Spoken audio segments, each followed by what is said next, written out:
Special कहानी के नाजरीन अस्सलाम वालेकुम। स्पेशल कहानी लाया है आपके लिए एक और स्पेशल कहानी। तो आइए सुनते हैं।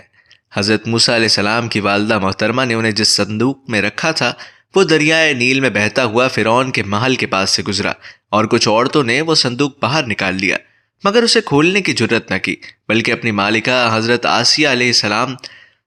आसिया सलामुल्लाह अलैहा के सामने पेश कर दिया। उन्होंने जब संदूक खोला और कपड़ा हटाया तो हज़रत मूसा अलैहिस्सलाम का चेहरा मुबारक अनवार नबूवत से रोशन नजर आया और उनके दिल में मूसा अलैहिस्सलाम के लिए शदीद मोहब्बत पैदा हो गई। जब फ़िरौन आया तो उसने उन्हें कत्ल करने का हुक्म दिया, लेकिन हज़रत आसिया ने मज़ाहमत करते हुए फरमाया, ये तो मेरी और तेरी आंखों की ठंडक है। फ़िरौन ने कहा, तेरे लिए तो है, मेरे लिए नहीं। हज़रत आसिया ने कहा कि बहुत मुमकिन है कि हमें कोई फ़ायदा पहुँचाए या हम इसे अपना बेटा ही बना लें। अल्लाह पाक ने उन्हें वो फ़ायदा अता फरमा दिया जिसकी उन्होंने उम्मीद जाहिर की थी। दुनिया में ये फ़ायदा कि उन्हें आपकी वजह से हिदायत नसीब हुई और आखिरत में ये कि आपकी वजह से उन्हें जन्नत में ठिकाना मिल गया।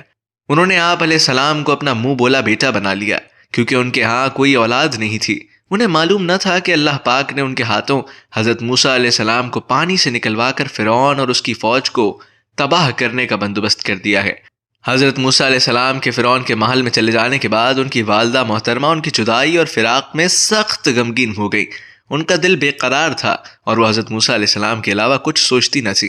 हर दीगर ख्याल से उनका दिलो दिमाग खाली हो गया था। अल्लाह पाक की तरफ से उन्हें धारस मिली ताकि वो यकीन करने वालों में रहे। बस उन्होंने अपनी बड़ी बेटी को फरमाया कि तू उसके पीछे पीछे जा और उसके हालात मालूम करके मुझे बता। लिहाजा वो दूर से उन्हें इस अंदाज में देखती रहीं कि फ़िरौनियों को इसका इल्म ना हो सका और ये गुमान ही होता कि गोया वो अपना कोई काम कर रही हैं। हज़रत मूसा अलैहिस्सलाम जब फ़िरौन के महल में पहुंच गए तो उन लोगों ने उन्हें कुछ खिलाना पिलाना चाहा, लेकिन आप अलैहिस्सलाम ने ना तो किसी औरत का दूध पिया और ना ही कोई चीज़ कबूल की। वो लोग बहुत परेशान हुए, आपको हर तरह की ग़िज़ा देने की कोशिश की, लेकिन आपने कुछ ना खाया पिया। उन्होंने आपको औरतों के हाथ आपको बाजार भेजा कि शायद कोई ऐसी औरत मिल जाए जो आपको दूध पिला सके। वो लोग वहाँ खड़े थे और औरतें जमा थीं कि आपकी हमशीरा ने आपको देख लिया। उन्होंने ये जाहिर न किया कि वो आपको जानती हैं, बल्कि कहा कि मैं तुम्हें ऐसा घर न बताऊं जो तुम्हारे लिए इस बच्चे की परवरिश करे और हो भी इस बच्चे की खैर खा। जब हज़रत मूसा अलैहिस्सलाम की बहन ने यह बात कही तो उन लोगों ने कहा कि तुझे क्या मालूम कि वो इस बच्चे की खैर खा होंगे और उस पर शफकत करेंगे। वो बोली कि वो बादशाह को खुश करना चाहेंगे और उससे फ़ायदे की उम्मीद रखेंगे। तब उन्होंने हज़रत मूसा अलैहिस्सलाम की बहन को छोड़ दिया और उनके साथ उनके घर आ गए। आपकी वालदा ने आप अलैहिस्सलाम को उठा लिया और आपको दूध पिलाना चाहा तो आप फ़ौरन पीने लगे। वो लोग बहुत खुश हुए। एक आदमी ने जाकर फ़ौरन हज़रत आसिया को खुशखबरी दी। हज़रत आसिया ने हज़रत मूसा अलैहिस्सलाम की वालदा को महल में बुला लिया और उन्हें वहाँ रहने की पेशकश की और कहा कि उन पर मलका की नज़र इनायत होगी।